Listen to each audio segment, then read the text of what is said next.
Tukwaniriza ku Omunnyo Ku Ssatu TV osibye otya n'omulabi waffe omulungi webale emirimu gy'otuusizzaako engalo webale n'okutulaba kukulisayo nnyo mu puroguramu ey'emisingi n'omusumba Rosias Bujingo tusuubira nti ekkoze bulungi ddala. Nze Rita Kamya ndi ne Rosette Kalungi bwe tugenda okubeera nga tukutambuza Munnyo ogwaleero era nga yakozesa bubonero okuvuunulira abo abalina okusoomooza mu kuwulira. Kale katusookeko mu mitwe emikulu Omunnyo Ku Ssatu gujje mu bujjuvu tovaawo.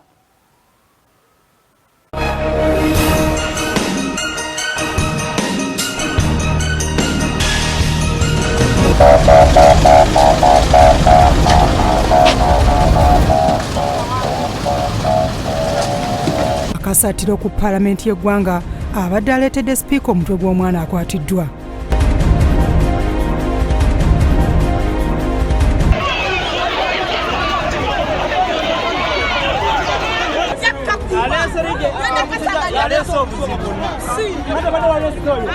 Akamyufu ka NRM effujjo lyongedde okwetobeka mu bazze okulonda.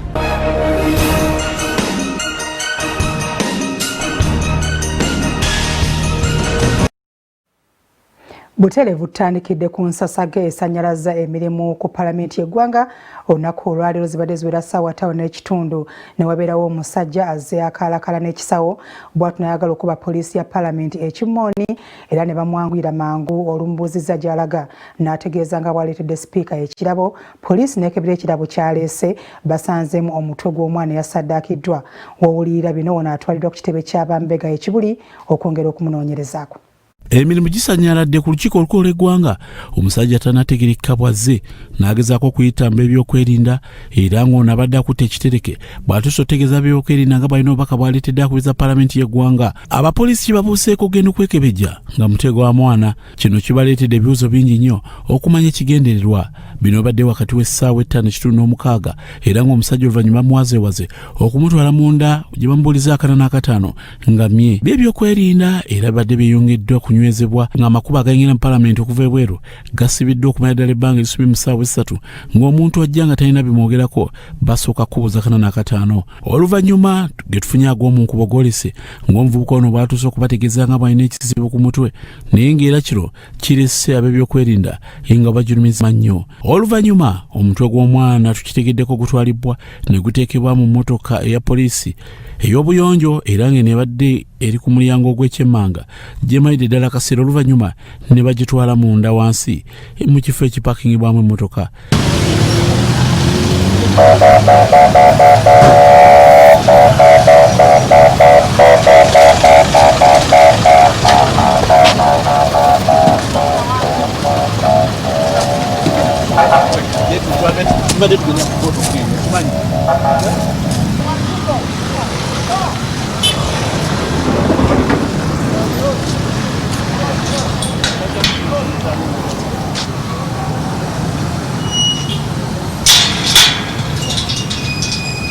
Ebyokwerinda byongedde okunywezebwa ne bannamawulire ebifo ebisinga obungi bedda tebakkiriza kutuukayo naddala wansi eno eri ekitebe ekikulu eky'abambega.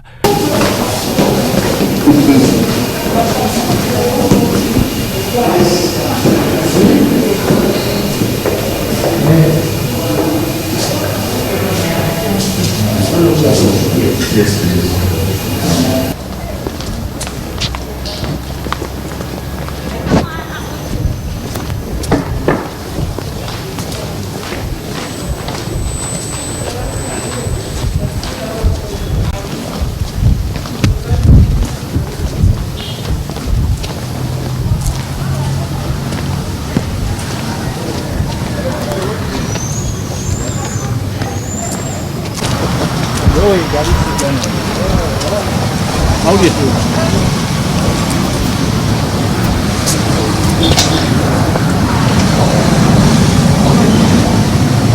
Ku ssaawa 8:30 emmotoka efubutuseeyo ebadde ewenyuka buweewo era nga eno yetuleetedde tulabula nti kirabika omuvubuka omu bamutwalidde okwolekera kibuli gy'agenza okuba nga ate abuuzibwa ebibuuzo.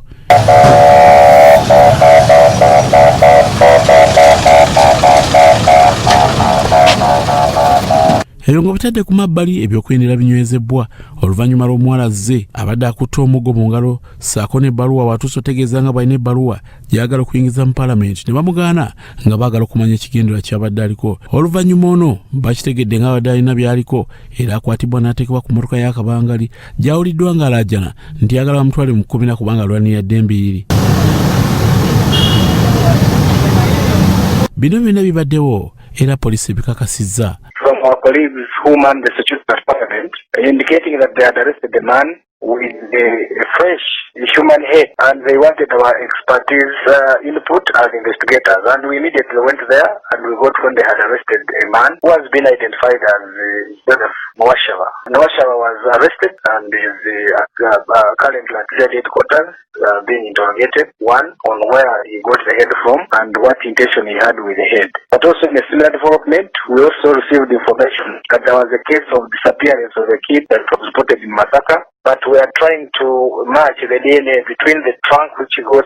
The moment we establish that the DNA is the same, then we shall know that it was the kid who was murdered and we shall immediately charge. Kuraso TV, nze Grace Girinya, Nelia Sajabi, Omunnyo. Yembeera ebadde ku palaamenti y'eggwanga n'era mu bufu bwe bumu waliwo ettemu erikoleddwa ku mwana Faith Kyamagero nga wa myaka 3 yabadde mutuuze w'ekijja bwemi mu Masaka abaayo bakeeredde mu ntiisa oluvannyuma lw'okuba ng'omwana ono asangiddwa nga asaddaakiddwako omutwe wamu n'okumuggyako ebitundu bye ebyekyama.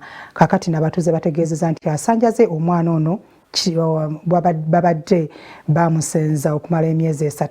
Entiisa ebuutikidde abatuuze b'ekijja bwemi mu kibuga Masaka bwe basanze omwana wa munnaabwe nga yattiddwa mu ntiisa bwe yasaliddwako omutwe n'ebitundu bye ebyekyama.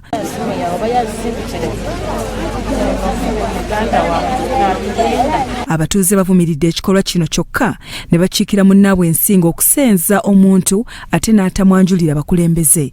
Ettemu lino lyabaddewo mu kiro ekikeeseza olwaleero omuvubuka ategeerekeseko erya Joseph bwe yakidde omwana Faith Kyamagero ow'emyaka 3 n'amusalako omutwe ko n'ebitundu ebyekyama. Yabadde agana n'okutwala omukulu asingawo n'amugamba jangu omperekere ngenda kunona eddagala lyange waliwo maama. Kati omukulu n'agaana kati kwe kuyitoola omutwe ne bagenda. Kati babadde bagenda nagamba nengenda kunoga ddagala ate situte na kaso nina kusalisa nagamba abalala baana nti mumpa akaso nakwata akaso. Kati engejja abadde nti ali waka nga baba baana tebana kyemweraliikiriramu. Kati n'atambula n'agenda akuta akaso n'omwana omukono nga bakkirira. Kati bone bakkirire kugera mu nsiko n'amukola ky'adayagala. Kitegeerekese nti ekikolwa kino yakikoledde ku ssengejjero ery'amazzi erya National Water and Sewerage Corporation erisangibwa mu kitundu kyekimu. Abakozi mu kifo kino boogedde ebibaddewo. Kati nemukubira okukuba essimu nga tekyalinako mba yagigyeko dda. Kati awo nembeerezaamu olugendo lwe mbaddemu nentuuka ewaka ne tutandika okunoonya omwana. Kwe kutugamba nti bamututte bamufunyawo ku wota ne bamutwala ku poliisi. Era nkubiriza abantu baffe nti balina okwenyigira mu bikolwa bino ebyobawongo nti bibagenda kuba obugagga obw'emirembe bw'okutta omuntu omusayi gw'omuntu gusigala gumulondoola. Joseph oyo yajja ng'omuntu anoonya emirimu ayeetaaga okuyambibwa. Kati bwe twamusembeza ne tulaba ng'akola bulungi emirimu n'abeera awo ne tubeera nga tumwagala ng'omwana waffe wawaka era n'omuntu abadde tusobola kumwawula mu baana bange. Kitaawe w'omwana ono omusumba Ssenyonga Charles ategeezezza nti omuvubuka ono yajja mu maka gano mu budde obwa COVID nga alabika nga yalina ekikyamu ku mutwe. Ono agamba nti eby'omuvubuka ono abikwasizza Mukama kuba ye yakola ogugwe n'amulabirira ng'omwana owawaka kyokka bw'ati bwamusasudde. Twebaza Katonda olw'ekyo kubanga omwana oyo yakoze ekyo ffe twamulabirira era tumukolera ebitusaanidde ng'abazadde naye ye obwesigwa bwamulemye ate n'akola ebitasaanidde. N'olwekyo Mukama y'aba amanya kubanga ffe ng'abantu tusala musango Katonda yasala omusango. Abatuuze bavumiridde ekikolwa kino nga bagamba nti abantu balina okuyiga nti ssente tebazinoonya bwe batyo ne basaba poliisi enoonyereze ku muvubuka ono. Mu mbeera eno abazira kisa beekutte ne basunda ensimbi ne badduukirira famire ya Sime Robert zimuyambeko mu nteekateeka y'okuziika. Omubaka wa pulezidenti ya Masaka Herman Ssentongo asabye abantu babeera bakola ekisa bekenneenye abo be babeera bayamba. newankubadde nga omusumba ono n'omukyala baasembeza omwana ono era njagala okulabula bannayuganda okwekennenya ennyo twekenneenye ennyo ani gw'osembeza olwaleero poliisi enoonya ono eyakoze ekikolwa kino ekibi kyenvumirira nesekuvumirira naye newootandikira okumunoonya okubula kale nno nga poliisi bwegenda mu maaso okukola ogw'ekikuguye gwemanyi nkubiriza bannayuganda gwe musembereza ewaka yaani avuddewa. Bya Mukisa Ronald, Salt TV, Omunnyo. Embeera nno bwetyo bweri ku palaamenti y'eggwanga basanze omusajja ng'alina omutwe gw'omwana ate ekijja bwemi waliwo eyatemyeko omwana omutwe n'adduka. Kale embeera bwetyo bweri si nnungi, tusaasiddeko nnyo ab'enju y'omwana oyo era Mukama abagumye ate n'okutegeeza abantu nti mwandibadde nga mwegendereza abantu be musenza. Bwe nkujja ekijja bwemi butereevu nkututteho imaje buvuddeko minisita w'ebyettaka Bet Olive Namisango Kamya atuukako mu kitundu ekyo n'alagira kampuni ekola enguudo oludda olwo esobola okuba nga eyanguyako oluvannyuma lw'okuba nga yali ekola kassobo era abatuuze baali beekyanze. Kaakati nno neera tebannaba kukola kyetaagisa beekwasa COVID-19 n'enkuba naye abatuuze beekalakaasiza nga bagamba nti bano bagibweko ttenda kubanga bye bakola bibaza mabega. Abatuuze mu ggombolola y'ekyabigambire mu disitulikiti y'e Hoima beekalakaasizza olw'enguudo embi ezirudde nga zikolebwa kasoobo kampuni ya Abeka Technical Service.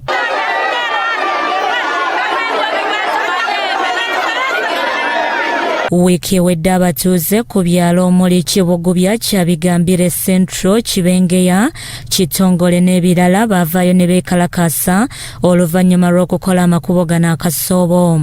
Kati mu budde bw'enkuba amakubo agasinga gali mu mbeera mbi nga yadde omuntu tasobola kutambuza bigere okutuuka w'alaga. Nga kukaguza enjura obwera begwire omwana ogenda kumeka mugongo oba ngenda kumutwala nta abo baka omuhanda gwe bakaguta abayijura bangire kugumara kiyonka obara batakusobora omulimo ogwo bagutayisule batu abantu bandi batukorra omulimo enguudo zino bakwasire zingi tubayine ki batukolire kiyono bakutalibaniza butalibaniza buno ituru mu bwire buno mu harugundo hano mbera mbi muno abantu bakusiba ne bagwa biruka bikugwa abantu bayingi abakazi bakuzalira amihanda takisakuraba mu motoka enjura bwe kugwera kimu tukubera kimu mu mberezi bi muno orugundo rukurwa mparangazi kugenda kiri abutuzi mpaka nogenda kimbugandali. Abatuuze nga bakulembeddwa mu Mugisha Allen bagamba nti kati abakyala bafuna obuzibu obw'amaanyi okugenda mu ddwaliro okufuna obujjanjabi ewamu n'okuzaala kubanga ekkubo we bayita liri mu mbeera mbi ddala.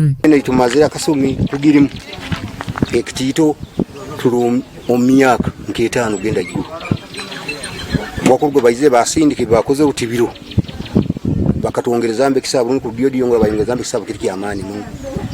Nkalinga nkanywe chairman akuikirira abakuru ba Bubeka na ba engineers abangambire nti ebyoma byabo ebikira bisisikaire kandi biri omugombola lya Kitoba ate kikyayongera abataka kandi okiniga kyamaani baitu aba engineer bayizire bagamba nti babagumisizo mu wiki ibiri ajasanga hakozweyo hari nkubaliza abataka bayigalira oluguudo olwo nibetombo etane bagamba nti Bubeka emirimu yabo bagiri basa bidibe nkole kimbiriye. Ssentebe wa Omunnyo Ku Ssatu Alex Mwesigwa Kyabagambire ayogedde ku ngeri abantu gye batawaanamu naddala abasuubuzi. Baitu nkakyamaani L3 na nyinyi nokusaasa okwekyeka kintu kyonyine kya Kibegenya ngwiremu nanyowe emirundi etali hansi y'esatu. So niyo nkusabira Abeka Technical Services eyanguye enguudo kw'abantu eby'obusuubuzi bwire buno tugenda mu sizoni y'okutandika abagesi tebalina okukola byaki ebintu byabo bongere mu speed hakwantu manya nti contract yabwe kuwayo mu November 2013 nkabataka nanyowe tinja kubateeka rubaju baitu nanyowe ndomu halaba bagwire mu kichweka kino habwe enguudo kubambi. Gye buvuddeko minisita Betty Kamya yalagira kampuni eno okukola enguudo zino amangu kubanga baali bakola kassobo nga beekwasa nti wabaddewo omujjuzo gw'amazzi ewamu n'ekirwadde kya COVID-19 ekibalemesezza. Era yali yakumala mwaka gumu okuva mu mwezi ogwokuna omwaka ogwayita okutuuka omwezi ogwokuna omwaka guno naye olw'ebizibu ebiteebereka enkuba eyafudde emba ennyo nga tutunulidde nga tusembera omwaka okuggwako yayingira mu mirimu ate naye muggalo gwa ssenyiga ono omukambwe nagwo kumpi guyingidde mu nteekateeka y'emirimu okumala emyezi nga 3. Soul TV wetuukiridde abakulira kampuni eno eya Abeka Technical Service babeeko ne kye boogera tebabadde mu yafeesi zaabwe ate nga n'abamu babadde beekweka kamera zaffe. Bya kitongole ky'amawulire ekya Soul TV. Ensonga z'ekibira kya Bugoma zirabika nga tezinnaba kuggwa oluvannyuma lw'okubanga abakungu okuva mu Bwakabaka bwa Buganda obwa Busoga n'obwa Adola okutuukako mu kitundu ekyo balibira ddala eba ettaka ku ekitundutundu ku ttaka ku kibira kino ddala kyatundibwa eno gye basanze ab'Obwakabaka bwa Bunyoro ne babategeeza nti bo tebalina kitundu kye bali bawaddeyo eri factory ya sukaali okusimbako ebikajjo. Obukama bwa Bunyoro buwakanyiza ebigambibwa nti bwawaayo ekitundu ku kibira kya Bugoma eri factory ya Hoima Sugar Factory okusimbako ebikajjo. The contentious part is not part of Bugoma Forest. Where sugar cane, where the investor planned to plant sugar cane is not part of Bugoma Forest. It's a cultural area adjacent to Bugoma Forest. Isaac Kalemba omwogezi w'Obukama ategeezezza abakungu okuva mu Bwakabaka bwa Buganda obwa Kyabazinga bwa Busoga n'obwa Adola abeesitukidde okwongera okumanya ebikwata ku nsonga eno nti ettaka eryogerwako si kitundu ku kibira kino. And that area was one of the areas that was of the properties that was restituted to Bunyoro by the government of Uganda. So we have the land title that area. We don't want sugar cane growing here. Abakungu bano basoose kusisinkana abamu ku batuuze abalinaanye ekibira kino nabo ne babaako okutangaza kwe bakoze ku nsonga za Bugoma. Bugoma Forest has or is or acts as a biodiversity corridor for all wildlife right from Semliki up to Machizon Falls. You ask today where is Kyuki County, nobody is accounting for it. It is the current Machizon Falls National Park. We have no control over it. Even Bugoma have no control over it. Mbalumiriza nti ensonga zonna ezigenda mu maaso tebazimanyiiko nga n'abakulembeze baabwe tebabategeezangako. About how they are going to curb the carbon emissions. Why is government coming out to say that they are going to plant 40 million trees, yet what is already in existence is being cut down? Let us bombard them with a lot of noise. Let us bombard them with a lot of petitions. Let us speak as if tomorrow is our last day. Abakungu balambudde ekibira kino munda era ne bazuula nti waliyo emirimu egikolebwayo omuli n'okwokya amanda wadde nga kungulu kiraga nti kijjudde. Ewasinga emiti gy'amabanga nnyo ekyongedde okweraliikiriza nti kiri mu lugendo olw'okusaanyizibwawo wadde nga kikuumibwa poliisi n'amagye. We saw graders on the ground. We even wanted to engage the people. The deployment that is there is by the Uganda police, the other camp of the Uganda police, and the other camp of, I don't know, they are not even People's Defense Forces, because if it's UPDF, they'll be guarding the people, not the Muyindi who came in. Bo abakungu okuva mu Bwakabaka bw'ennono beeyamye okulaba nga bataasa ekibira kino. Bugoma tukyamutadde ku bbali kive ew'Omukama, kubanga Omukama bw'ayogera ekyo kiba kiragiro. Buli maka gasimba omuti gw'Omukama na buli mikolo gye bakola tukole nga bannaffe nga ffe bwe tukola e Buganda. Bunyoro story is different. It appears Obwakama bwa Bunyoro is not aware about what is going on. So I wish to call upon our friend, beloved His Excellency Yoweri Kaguta Museveni to have an ear as the environment of Bugoma Forest. There are so many medicinal plants. I think we can only get from this area that if this forest goes, we will lose permanently. Bo bannabutonde beeraliikiridde nti okusaanyaawo obutonde nga buno kyandiviirako Uganda okufuuka eddongo nga John Mary Odoi ssentebe wa Climate Action Network bw'alambuludde. That even when Mabira was under attack, we made enough noise, we made enough interventions, and we even reached to the president. And when we got to the president, said everything should stop, but instead increase even the coverage or the acreage. Abalala nabo baliko okuwabula kwe bawadde gavumenti ku bukulu bw'okutaasa obutonde n'obulabo obuyinza okujja singa butyoboolwa. Bikusakiddwa olwa Gabdiel ku Soul TV Omunnyo. Mu kiro ekyakeesa olunaku olw'omukaaga waliwo ekizimbe kya myaliriro 4 ekyagwa wali e Makindye era bwekityo kyalumya omuntu omu. Poliisi ng'esinziira ku Media Center mu Kampala, omwogezi wayo Fred Enanga obuzibu butadde ku kitongole ekiddukanya Kampala ekya Kampala Capital City Authority. Poliisi okuyita mwogezi wayo Fred Enanga ng'esinziira ku Media Center mu Kampala etegeezezza ng'ekitongole kya KCCA bwe kiremereddwa okukola emirimu gyakyo ekiviiriddeko ebizimbe okubuutikira abantu mu Kampala. Obulagajjavu buli mu department eyo eya inspection erambula ebizimbe n'okulaba nga bitambulira ku plan, so ekyo tujja kukiweereza eri ekitebe ekikulu ekya KCCA basobole okutunuulira mu nkola eri wansi w'ekitongole ekirambula n'okulondoola ebizimbe engeri gye bizimbibwamu mu kitundu ekya Makindye. Ekiro ekyakeesa olw'omukaaga lwa ssabbiiti ewedde ekizimbe ekyokubiri eky'emyaliriro 4 kyagudde e Makindye mu Ecclesia Zone.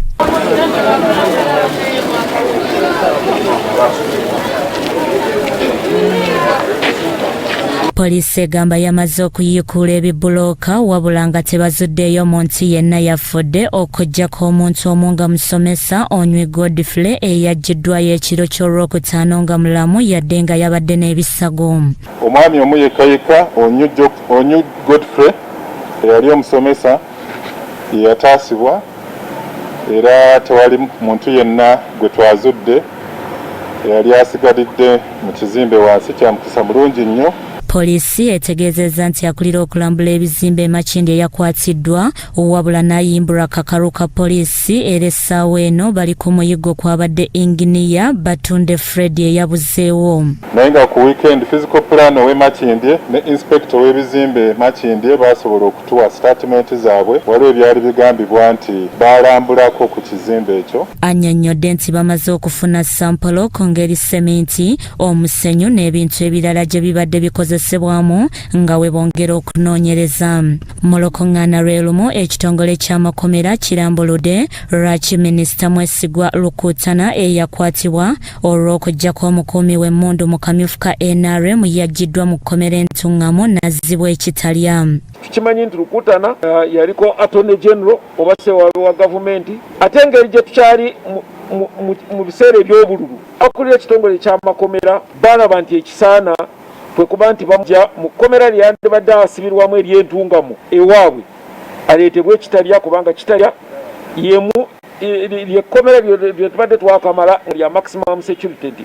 Kusinziira ku security n'engeri ki Honorable Lukutana gy'alimu ekkomera erisaana kubanga ali mutereka. Bikusakiddwa Eric Balamu, Crystal TV, Omunnyo.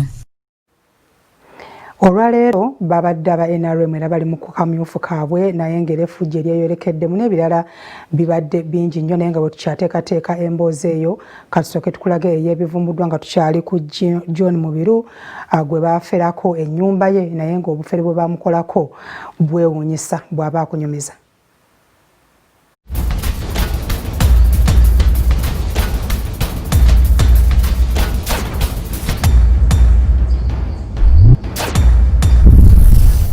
Abavudde mu nsi ya South Africa bakugamba nti enziba y'ababulooka b'ettaka n'amayumba gye baleeta kuno yonna bagikopeeyo era bwe batyo bwe baanyaganga abaayo okumulisa abantu ssente za $, okubalimbalimba eby'okuzoozaamu byonna baabikolanga South Africa okutuuka lwe baabagwamu ekibondo ne kyabika. Wano e Uganda bano babbye bantu abawerako kyokka nga bakolagana na buli kitongole ky'ebyokwerinda.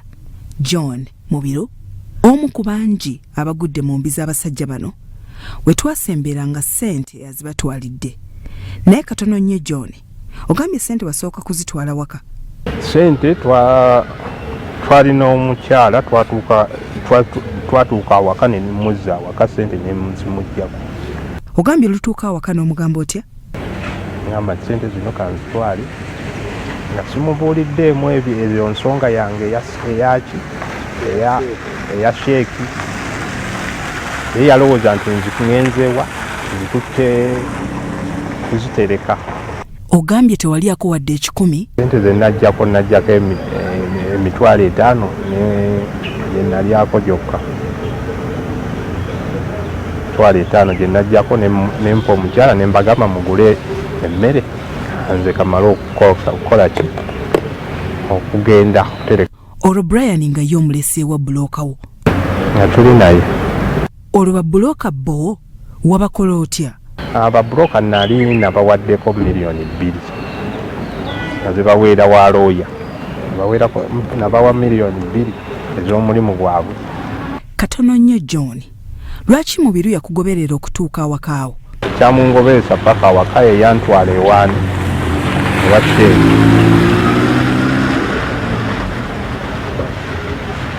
Yantwala ewa Sheeki. Bonna be babbye babalondoola okutuuka awaka gye babeera. Ebintu bye bagulako omuli ettaka n'amayumba babigulira wansi nnyo era babalimbalimba nga bajjajja bwe bajja okubawa ssente ze bandibadde batunda ebintu byabwe entuufu. Kati awako balekera emitwalo 5 egy'akameeza. Musimbula ssaawa mmekera muddawa. Tuuka eno enakuwadde ewa gundi ewa Sheeki ng'obudde bukoze eki ng'obudde bwali bukudde. Tuukayo ne kuolo kuba yatonya nnyo n'amasannyalaze twagenda okutuukawo nga wakawagga gavudde. Oli mu mmotoka ya bulooka mugende wa Seeka otyo? Tubeera awo ne tugenda Sheeki. Sheeki najja ne bwe yajja tutandika kusaba nga naye bwe yali akiŋŋambye. Sente tulina zisabira omukisa. Ogambye mutandika okusabira ssente omukisa. Ensi gibuulire biki ebyaddirira. Yasabanga mu Luwarabu, mu Lusiraamu. Nzishiri Musiraamu, simanyi bigambo ki bye yayogeranga, simanyi bya Kisiraamu. Ne musaba kati nga gw'osaba biki by'otategeera? Kiboogera nange kyenjogera. Allahu Akbar, Allahu Akbar, Allahu Akbar, Allahu Akbar. Nga nange kibenkola ki byenjogera. Tusabe. Tusaba. Kati olwo mumaliriza okusaba. Ebyaddirira nga bwe nkunnyonnyodde byakwali kupaakinga ki? Kwali kupaakinga ssente mu nsawo. Paakinga ssente mu nsawo. Tulese bapaakinga ssente mu nsawo. Bikyawo ebyaddirira bye tudda nabyo. Bya Robert Mutebi ne Dennis Kasirye, Salt TV, Omunnyo.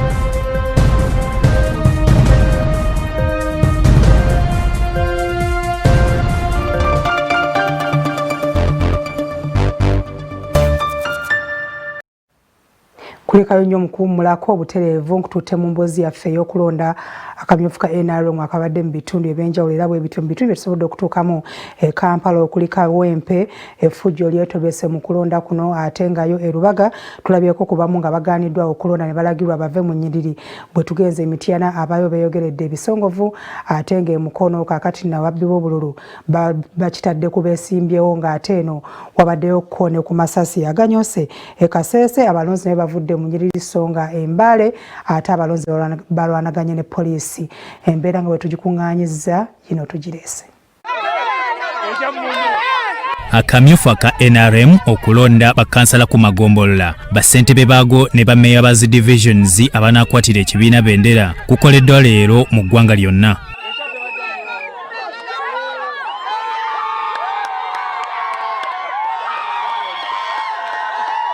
Ekatoogo mu Nabweru division essanyu katono litoomu ku mulonzi bwagudde wansi nga abantu basimbye olunyiriri ne bamuyitako ekyewunyisiza buli omu.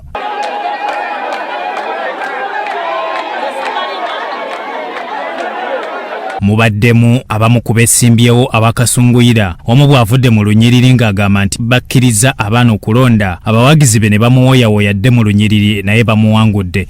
nina kusaba likesane ne bagisoma abangi bakoze ki baganye nze bye bakola sibigenderedde sibyagala kati nze nkaguddemu bubi abaana bato babali be balonda myaka 10 mwenda babali mulayini nze nsobedde ebintu byakucankana n'abantu abalonda si batuuze bapakidde abantu babaleese bali kulayini si batuuze Ekawempe mu Kona Zone abawagizi bayuzizza empapula kwe bajjuza ebivudde mu kalulu abamu nga bawakanya okubawangula.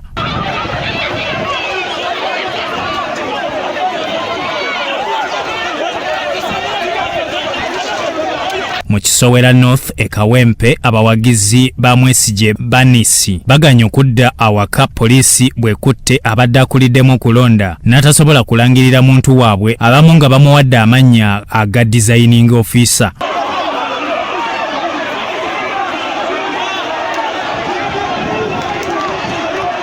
Mu Kampala Central Zone abawagizi basalimu Uhuru ne Patrick Mwesigwa balwanaganye nga ba Mwesigwa bagala okulonda bakuddemu.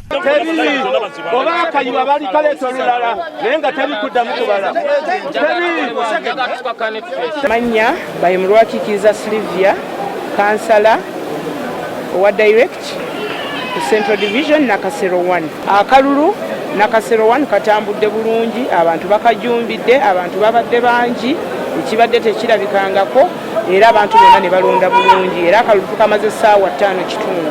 Ateyo mu muluka ogwa Namirembe Bakuli akalulu kabadde kagenda kuyiika olwabamu okuggalirwa ebweru w'ekifo awalonderwa nga bano bazze balonde Timothy Ndiwalana ne Balaza Joseph.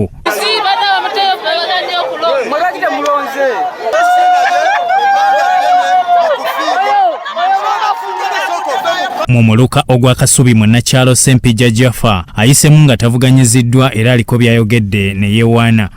Ntandikira ku basuubuzi b'omu katale Kasubi wonna wonna n'ebitundu ebyetoloddewo nga bye ngenda okubeera nga nkulembera okubeera nga njagala okubasakira. Bana NRM bogedde ku mivuyo egirabikidde mu kamyufu kaabwe ne bawa amagezi obutagiddamu. Badde ndowooza nti bandikutte ba registrar manya babadde balondesa ne babasiba abola ne balaba ekyokulabirako. Ate ye Mityana akamyufu kagweredde mu kwerangira ebisongovu ng'awalala balonze poliisi ebalonda bulunzi obuteekuba.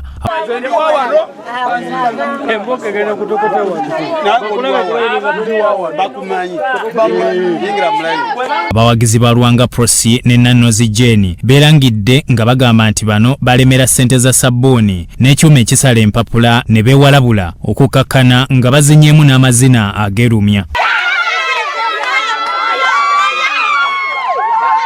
Waliwo abasabye essente bagende mu malwaliro kuba bo bali mbuto nga kirabika abazze okulonda baguze bagule. Ajagala parkinga bintu atuwe ssente zaffe ne wabayisemu ne wabatayisemu batugamba nga 3 bagenda tuwa ssente zaffe ne tugendayo tebatuwa kati nga 3 omwezi guno tubalinze ako kannaka takesimbye ku woto nava mwesimba kamusobola kibiina bakiyita kisoboka kituula wali ku matutuma. Ennamukozi abalonzi bazize okulonda nga bawagizi bannannuzi balumiriza nti waliwo abalonze emirundi egisukka mu gumu wabula bamaze ne balonda. Ate yo emukono abavuganya ku kifo kya meeya basattira abandi balonze bwe badduse mu kibiina olw'emivuyo egyetobeseemu omuli okutiisatiisa abalonzi. Kannamuyenje buli mbeera yonna esibukawa nze sitya kukyayibwa oba nkyayibwa n'ekyenjogera kiki kituufu nze mufuuwa muwala kalulu. Dr. Daisy Sala Sonko omu ku bavuganya ku bwa meeya asinzidde kirowooza mu Goma Division n'alaga okutya olw'abantu abasombebwa okulondera eno. Ono asabye ssentebe w'ekibiina okuvaayo okuyingira mu nsonga zino sako n'okulabula ab'ebyokwerinda okuteekawo enteekateeka ey'enjawulo okukomya effujjo. Era nga tukyali emukono amasasi ne tiyagaasi binyoose ku kyalo Kavule ekisangibwa mu masekati g'ekibuga abavubuka bwe bakoze effujjo nga bakasukirira poliisi amayinja.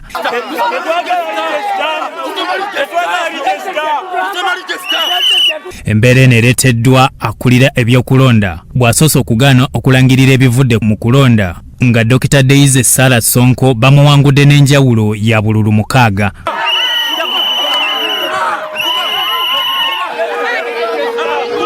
Abamu ku balonzi balaze obutali bumativu engeri poliisi gyekuttemu ensonga eno nga bagyekwasiza nti yeremesezza okulangirira ebivudde mu kulonda mu kitundu kyabwe.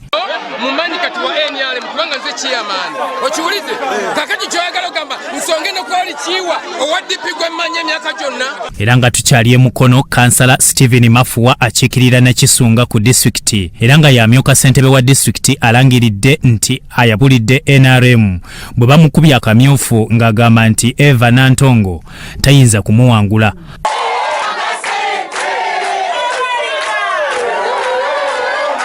Mafuwa asangiddwa n'abawagizi be nga bakuŋŋaanye mu maka ge nga bawakanya okufutyanka okulonda okubaddewo nga kuwoomeddwamu omutwe ssentebe Mubaraka Ssekikubo ow'eggombolola ey'e Nakisunga.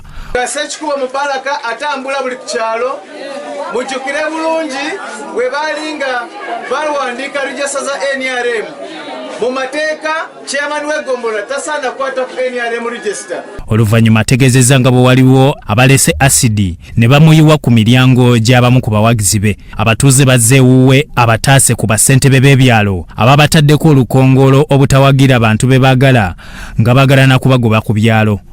Babajja Kyawambogo eno ne babaleeta e Namuyenje tekwali kwa mazima na bwenkanya kubanga gwe okutebendera yani ya movement chairman bali tukolako obulabe sabo president Museveni tufa ba chairman batusuubiza otugoba mu mayumba ba chairman basuubiza abantu okubago. Ategeezezza nti olw'obubbi obuli mu kamyufu agenda kujja ku bwannamunigina mbw asigale ng'aweereza abantu era waliwo abasoba mu 300 abamwegayiridde akomewo.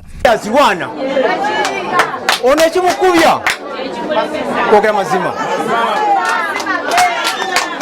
naye nkaba amaziga basajja muna bakyala mmwe ababbi batubba tutyanga munawona ono ndaba muli bangi batubbawa omubi yayitawa nga bawakanya abasombye abantu okubajja awalala balondere wano.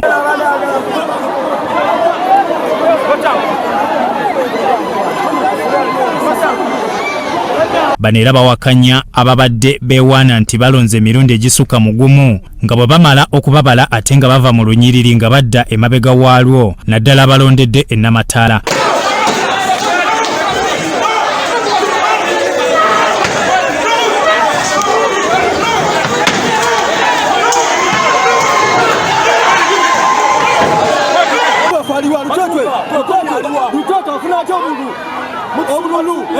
Mitwalo 15 nafuna kenda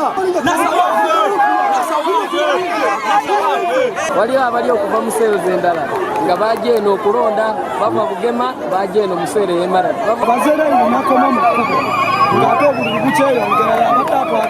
bano bakomekkereza bawera okwabulira ekibiina kya NRM olw'okuwangula be babadde bawagira era bangi basigadde beebuuza oba ddala bano bannakibiina oba balina ebyabwe bye beenoonyeza.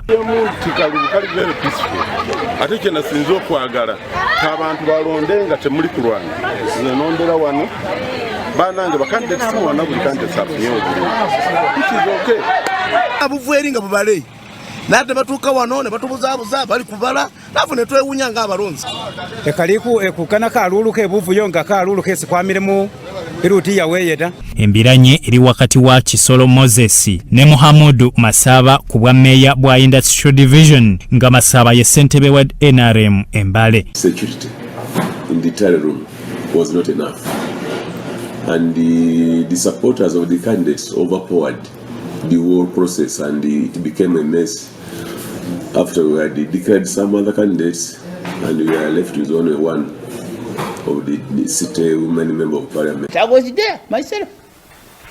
Ninga tutayagala police nabo batandika okuba abantu. No. Ours was to restore order and we did. Audit. Kino ekyokugamba nti tekwali security emala maybe in the villages. Bekuŋŋanyiziddwa ekitongole ky'amawulire ekya Sorot Television. Bwe bityo bitambudde mu kulonda katugendeko mu nsiike eby'emizannyo tulabe bwefiiriddwa abantu babiri ab'enkizo. Ensiika y'ebyemizannyo mu Uganda ekubiddwa enkyukwe oluvannyuma lw'okufiirwa abantu babiri mu lunaku lumu nga mu lunaku lw'eggulu akuli ekibiina kya Uganda Badminton Association Shaban Nkutu Muziransa yafiiridde mu kabenje k'emmotoka ku luguudo lw'e Kayunga mu disitulikiti y'e Bwikwe ng'ono aziikiddwa olunaku olwaliro mu disitulikiti y'e Bugweri. Omugenzi yalondebwa mu kifo ekyokukulembera omuzannyo guno ogwa badminton mu mwaka gwa 2017 nga wafiiridde abadde alina emyaka 54. Ate mu kiro ekikesezza olunaku olwaliro yali minisita wa Buganda w'ebyemizannyo Oweekitiibwa Albert Ssemakula avudde mu bulamu bw'ensi oluvannyuma lw'okuteegera ku kufa kw'omwannyina. Obwakabaka bwa Buganda nga buyita minisita w'ebyemizannyo aliko Oweekitiibwa Henry Ssekabembe Kiberu basaaliddwa nnyo olw'okufa kw'Oweekitiibwa Albert Ssemakula. Amawulire g'okuwummula g'okufa kw'omuweereza wa Ssaabasajja Kabaka minisita gwe naddira mbigere Oweekitiibwa Albert Ssemakula nga bannabyamizannyo tugafunye n'ennyiike n'ekikangabwa kinene nnyo ddala. Twagala okutuusa okusaasira kwaffe eri famire yonna yonna, abaana, omukyala n'abantu bonna bakwatibwako okufa kwa munnaffe ono. Nasanga ng'amaze okusima omusingi mu kuzimba obukulembeze saamenya musingi guno kubanga mu Uganda tulina ekizibu ne mu ggwanga lino Uganda nti abantu bajja mu ofiisi muntu ayagala amenye atandike bibye. Oweekitiibwa Ssemakula empiira gy'amasaza ayina we yajja yagituusizza kubanga era tunajjukira nti we najjira wano nakivuba mu bufunda bwe yali amujjuza ng'atandise okujjula, kitegeeza nti gyali giina we gituuse era omusingi ogwo twazimbirako okusobola okulaba nti emyaka gyonna egitutuuse e Namboole. Kabenge Yusuf, Salt TV, Omunnyo. Mu malala g'emizannyo abaddukanya omuzannyo gwa cricket basazizzamu empaka z'omwaka guno. Ab'omuzannyo gwa cricket mu ggwanga be bamu ku bali mu nsiike by'emizannyo mu Uganda babadde bakyalina essuubi okumaliriza empaka zaabwe nga babadde bagenda maaso n'enteekateeka eziraba nga bazannya nga gavumenti ekkiriza ebyemizannyo. Naye olunaku olwaliro basazizzamu empaka zaabwe zonna ez'omwaka guno okusinziira ku mwogezi wa Uganda Cricket Association Dennis Musali. Tugenza olaba nga tetujja ebiseera byo bigenze tetujja sobola kukola ki tetujja sobola kutegeka mpaka bulungi era zibeere nga zina omugaso especially eri abazanyi ne clubs. Naye era tubadde tugezaako consultinga ne clubs ekintu n'ekirala nakyo kyo tulina omumanya nti no clubs zaffe ezisinga za oba nkigambe no zeeteekamu ssente ate nabo embeera yaba affectinga mu business zaabwe ze bakola n'ebintu byonna bye bakola. So n'aba clubs ne clubs nazo zibadde zigamba nti no ziyinza okuba nga teziri mu position. Empaka ezisaziddwamu za mirundi 3. Era emizannyo egiri affected locally nga bwe mbadde njogeddeawo liigi y'abakyala n'ey'abaami both versions T20 ne 50 over. Ebeerawo ne events zaffe nazo tutera beera nazo social cricket ez'abagurusi ne success tournament tetera okukola ku lunaku lw'okujjukira abalwadde ba siriimu World AIDS Day December 1st. Ezo zonna tuyinza obutasobola zikolako. Ne international ate watusinza okukosebwa nnyo kuba twalina okuorganize twalina hostano teams 5 ng'eyaffe ya 6 mu Challenge League B tournament yalina okubawo mu August. Era ekyo kyatukosa nnyo naye era batugambye nti no tulisobola okukikola mu bbanga erijja mu maaso. Ebyemizannyo bwe binaaba bikkiriziddwa okuddamu okuzannyibwa aba cricket bagamba nti bakola empaka ennyimpi. Kabenge Yusuf, Salt TV, Omunnyo.